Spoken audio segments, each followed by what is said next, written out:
we will have Apple as our largest investment. But I don't mind at all, under current conditions, building the cash position. I think almost everybody I know pays a lot more attention to not paying taxes than I think they should. We don't mind paying taxes at Berkshire, and we are paying a 21% federal rate on the gains we're taking in Apple, and that rate was 35% not that long ago, and it's been 52% in the past when I've been operating. And the federal government owns a part of the earnings of the business we make. They don't own the assets, but they own a percentage of the earnings, and they can change that percentage any year. And the percentage that they've decreed currently is 21%. And I would say with the present fiscal policies, I think that something has to give, and I think that higher taxes are quite likely, and the government wants to take a greater share of your income or mine or Berkshire's, they can do it. They may decide that someday they don't want the fiscal deficit to be this large because that has some important consequences, and they may not want to decrease spending a lot, and they may decide they'll take a larger percentage of what we earn. But Coca-Cola is a fabulous company. In 1997 or 98, whenever it was, sold over $80 a share when the earnings were, I don't remember what, $1.50 a share or something like that. It'll be a great business, and it's been a great business. The stock got to what, in retrospect, clearly was a ridiculous level, but you can't hold the present management, Neville Isidel, responsible for that. So it strikes us as a really wonderful business that sold at a very silly price some years back, and you can definitely fault me for not selling the stock. I always thought it was a wonderful business, but clearly at 50 times earnings, it was a silly price on the stock.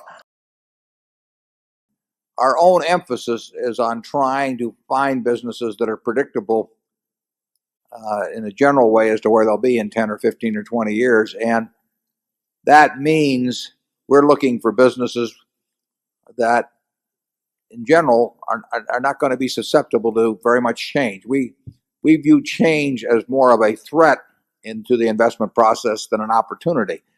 That's quite contrary to the way most people are looking at equities now. But we do not get enthused about, with a few exceptions, we do not get enthused about change as a way to make a lot of money.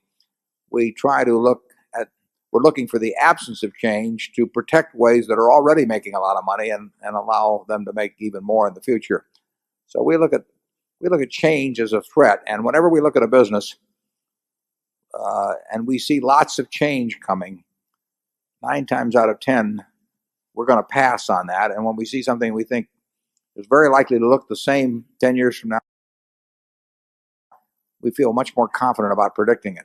I mean, Coca-Cola is still selling a product that is very, very similar to one that was sold 110 plus years ago, and the fundamentals of distribution and talking to the consumer and all of that sort of thing really haven't changed at all. Your analysis of Coca-Cola 50 years ago can pretty well serve as an analysis now.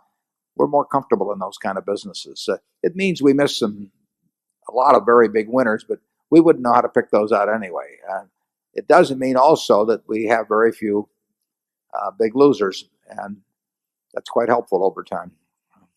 Yeah, the peanut brittle, that's very little technological change too. They better not change it. We like it just the way it is. The next question comes from Eli Amin Tibet, who asks, During an episode of Investing the Templeton Way podcast, Professor Damodaran, who he respects almost as much as Warren and Charlie, mentioned that he is not comfortable with positions becoming a large part of his portfolio, for example, when they reach 25 to 35%. He mentioned that Apple is now 35% of Berkshire's portfolio and thinks that that is near a danger zone. Wonders if Warren and Charlie can comment.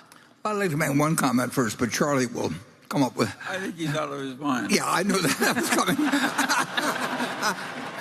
But Apple is not 35% of Berkshire's portfolio. Berkshire's portfolio includes the railroad, the energy business, Garanimals, you name it, See's Candy. They're all businesses. And, the good thing about Apple is that we can go up, but we do not have 35% of Berkshire's portfolio. Berkshire's portfolio is the funds we have to work with. And we want to own good businesses, and we also want to have plenty of liquidity. And beyond that, the sky's the limit, or our mistakes, who knows what the bottom is. Charlie, do you want to add anything to your earlier comment? Well,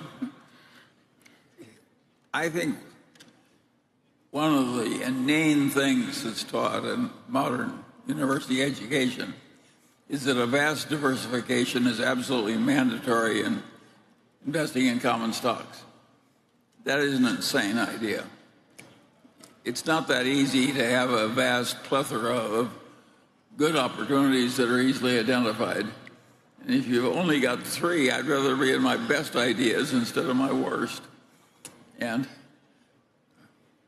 now, some people can't tell their best ideas from their worst, and in the act of deciding that an investment already is good, they get to thinking it's better than it is. I think we make fewer mistakes like that than other people, and that is a blessing to us. We're not so smart, but we kind of know where the edge of our smartness is. That is a very important part of practical intelligence. And a lot of people who are geniuses on IQ tests think they're a lot smarter than they are, and what they are is dangerous.